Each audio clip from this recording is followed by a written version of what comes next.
Hello दोस्तों, मेरा नाम ज़ीशान है। और जैसा कि पहले मैंने सूट सीआरएम की 5 वीडियोस बना चुका हूँ।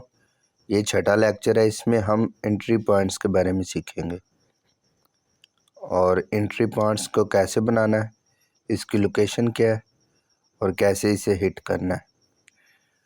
मेरे पास यहाँ पे एक सूट सीआरएम, सबसे पहले जैसा कि आपने सी ड्राइव में आना है, जहाँ पे आपका जैम्प इंस्टॉल हुआ है उस जगह पे आकर आपने अपने सर्वर को ऑन करना है, यहाँ से ऑन कर लेना है। उसके बाद आपने अपने प्रोजेक्ट में जाना है जहाँ पे आपने इंस्टॉल किया है। मैंने ये प्रोजेक्ट इंस्टॉल किया है, सूट सीआरएम 7.10। तो इसके अंदर मैं जाता हूँ और ये मैंने ओपन कर रखा है यहाँ पे मेरे पास। और ये मैं अपना लॉगिन और पासवर्ड देकर लॉगिन करता हूँ। ये लॉगिन स्क्रीन मैंने खुद चेंज की है। ये एक प्लगइन मैंने बनाया है जो कि इंस्टॉल किया, जिसकी वजह से ये जो है ना खुद ब खुद अपने आप को एडजस्ट कर लेता है। तो ये मैं लॉगिन कर लेता हूँ। अब आ जाते हैं कि हमने एंट्री पॉइंट कैसे बनाना है। हम यहाँ पे एक एंट्री पॉइंट क्रिएट करेंगे जो कि टाइम को डिस्प्ले करेगा। इसके लिए ज़रूरी है कि आप पहले एंट्री पॉइंट को रजिस्टर्ड करें, और रजिस्टर्ड करने के लिए आपने इस पाथ पर जाना होता है जहाँ पे आप अपने एंट्री पॉइंट को रजिस्टर्ड करते हैं। और फिर रजिस्टर्ड करने के बाद आप उसे ब्राउज़र से कॉल कर सकते हैं। आइए देखते हैं। आपने अपने प्रोजेक्ट में जाना है, उसके बाद कस्टम में जाना होता है। यहाँ पे एक्सटेंशन का फोल्डर है, उसके अंदर applications, EXT, entry points, registry, और इसे ओपन करना होता है आपने। यहाँ पे आपने क्या करना होता है, रजिस्टर्ड करने के लिए सबसे पहले आपने यहाँ पे नाम देना होता है। यहाँ पे अपने एंट्री पॉइंट का नाम देना होता है। मैंने अपने एंट्री पॉइंट का नाम ये रख लिया। और जब यूज़र इस एंट्री पॉइंट को हिट करेगा, तो ये क्या फंक्शनैलिटी परफॉर्म करेगा। तो ये मैं एक फ़ाइल बनाता हूँ कस्टम के अंदर, मॉड्यूल्स, और उसके अंदर केसेस के मॉड्यूल में एक फ़ाइल बनाता हूँ।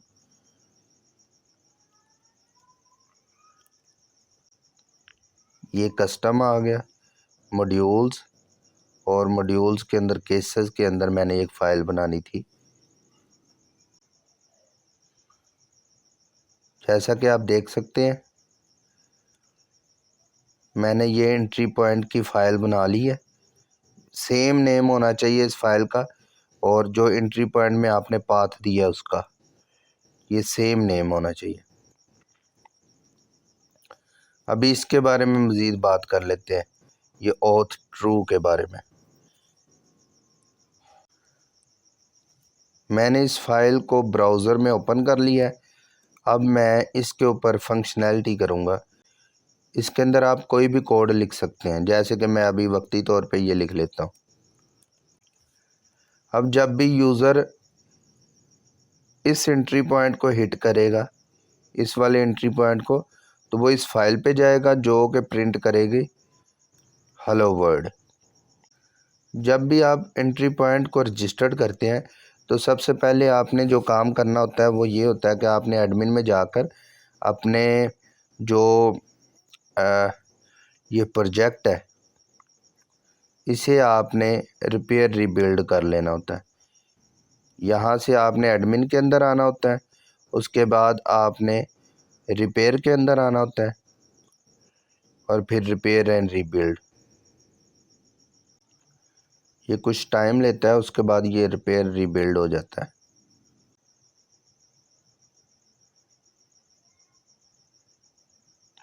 ये आपका प्रोजेक्ट रिपेयर रीबिल्ड हो चुका है। अब आपने क्या करना है, आपने उस एंट्री पॉइंट को हिट करना है। एंट्री पॉइंट को हिट करने का तरीकाकार ये है कि आपने index.php की फ़ाइल के बाद लिखना होता है एंट्री पॉइंट, उसके बाद एंट्री पॉइंट का नाम लिखना होता है। जैसे कि मैं index.php के बाद एंट्री पॉइंट लिख लेता हूँ और उसके बाद मैंने एंट्री पॉइंट का नाम देना है, जो कि मेरे केस में था, ये मेरे केस में एंट्री पॉइंट का नाम था। ये लिखा, इंटर किया, ये देखें, ये इसने वो आउटपुट दे दिया जो कि मैंने इस फाइल में लिखा था, ये एंट्री पॉइंट की फाइल में लिखा था। अब हमारा काम था डेट प्रिंट करना, तो डेट के लिए आप डेट एंड टाइम का फंक्शन यूज़ कर सकते हैं, जैसे कि ये आप ऊपर एग्जांपल में देख सकते हैं। आपने उस फाइल में जाकर सिर्फ ये कोड लिखना है। ये मैंने कोड लिख लिया आपके सामने। अब मैंने इसे रन करना है। सेम प्रोसीजर है, आपने अपने ब्राउज़र पे जाना है और इसे दोबारा हिट करना है। ये देखें, इसने डेट और टाइम आज का प्रिंट कर दिया। अब आ जाते हैं दूसरी बात पे, जो कि थी ये एंट्री पॉइंट में सेकंड पैरामीटर पास करने की। जब ये ओथ आप ट्रू करते हैं ना, ट्रू, तो इसका मतलब है कि यूज़र का लॉगिन होना लाजमी है इसके लिए। अभी मैं लॉग आउट हो जाता हूँ अपनी एप्लीकेशन से।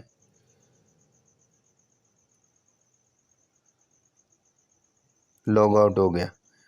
अभी आप देख सकते हैं कि मैंने यहाँ पे अपने एंट्री पॉइंट में सेकंड जो पैरामीटर पास किया उसमें ट्रू, ओथ को ट्रू किया है।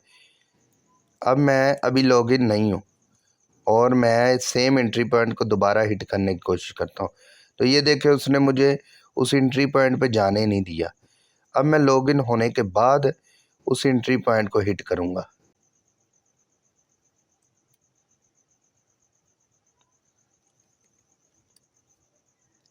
जैसे कि आप देख सकते हैं, लॉगिन होने के बाद मैं उस एंट्री पॉइंट पे आ गया हूँ। इसका मतलब ये है कि ओथ चेक करता है, अगर ओथ ट्रू हो तो फिर यूज़र का लॉगिन होना लाजमी है। अब मैं इस ओथ को फॉल्स कर देता हूँ। मैंने फॉल्स कर दिया। मेरा ख्याल है इसके लिए अब मुझे पहले रिपेयर रिबिल्ड करना पड़ेगा। रिपेयर रिबिल्ड करना पड़ेगा इसे।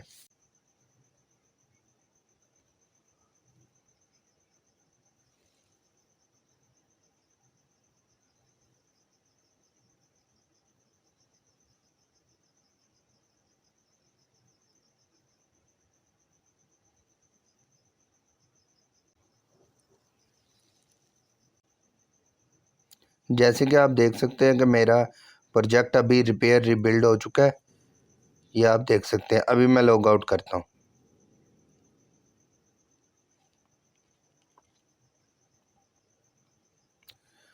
लॉग आउट होने के बाद अब मैंने सेम एंट्री पॉइंट को इंटर किया। अब देखें मैं ये आ गया हूँ। ये ओथ का चक्कर ये होता है कि अगर आपने इसे फॉल्स किया है तो आप लॉग आउट होने के बाद भी एंट्री पॉइंट को हिट कर सकते हैं, लेकिन अगर आपने इसे ट्रू किया है तो फिर लॉग आउट, जब तक आप लॉगिन नहीं हो जाते तब तक इस एंट्री पॉइंट को हिट नहीं किया जा सकता। उम्मीद है आपको आज का लेक्चर पसंद आया होगा। अगर आपको मेरे लेक्चर्स पसंद आ रहे हैं तो इसे अपने दोस्तों के साथ शेयर करें और मेरे चैनल को सब्सक्राइब करें और घंटी के बटन पर क्लिक कर दें ताकि आपको मेरे नोटिफिकेशन, जैसे ही मैं न्यू वीडियो डालूं, आपको उसका नोटिफिकेशन आता रहे। Thank you so much for watching this video.